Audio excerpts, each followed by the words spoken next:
It's 8 a.m. Live, local. Your Fox 29 Morning News starts now.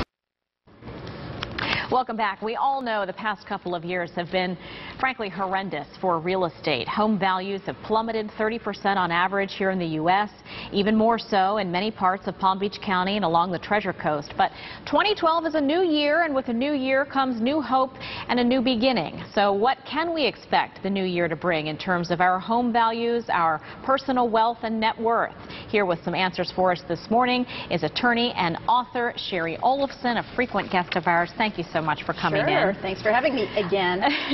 Always a pleasure because you have so much to say on this, I know. I'd like to start with where we are right now as we say goodbye to 2011.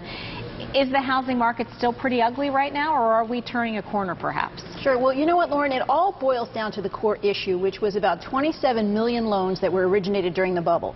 So far we've worked through about 6.5% of those. They've been foreclosed.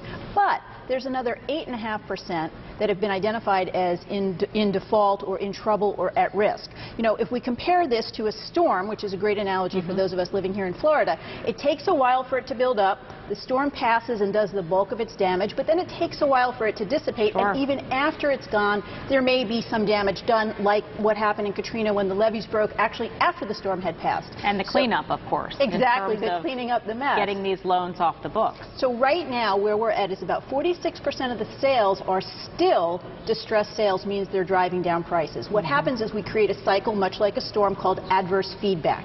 And that is about 5 steps. We've got a full screen for viewers. Basically, prices are driven down by the distressed sales, then more values drop, more people go into foreclosure, more distressed sales, and the prices get driven down further and sort of rinse and repeat like you do with shampoo. So we're expecting prices to go down at least another 2 or 3% this year as we finish up that dissipation of the storm. Okay. In your crystal ball of sorts, as you look ahead into 2012, might we start to turn the corner at that point, or do you think the backlog, since you said we're only about 6% in now, is 2012 a point at which we could start to turn around, or not even yet? Well, the good news is that the worst is behind us. The storm has definitely passed, especially for Florida. Also, during the storm, we had what happened was called pent-up demand. So first-time buyers were not buying. We've actually got 40 million multi-generational households. That means first-time buyers living with their parents. Now, you know as well as I, can you remember living with your parents? I can. Those folks are going to want to get out and buy as soon as they feel comfortable. So that's working in our favor. And we've also got micro markets throughout the United States that are doing well for different reasons.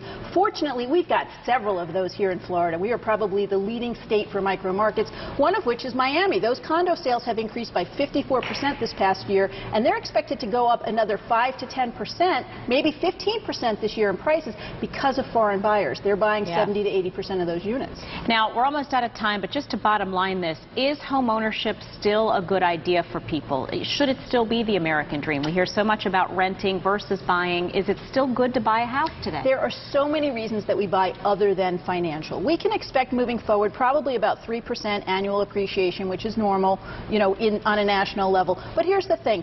Home values and costs need to appreciate with income, and that's going to be the biggest problem for us. With unemployment and income sort of stagnant for a lot of us at the lower end of that earning, the prices are not going to go up. They should not go up as quickly as they did before until income goes up. All right. Shari Olefson, thanks so much for your crystal ball this morning. We'll be talking more about this, I'm sure, in the new year. Great. Thanks for coming in. Sure. John, back to you. All right, it's 8:17. There's a new consumer alert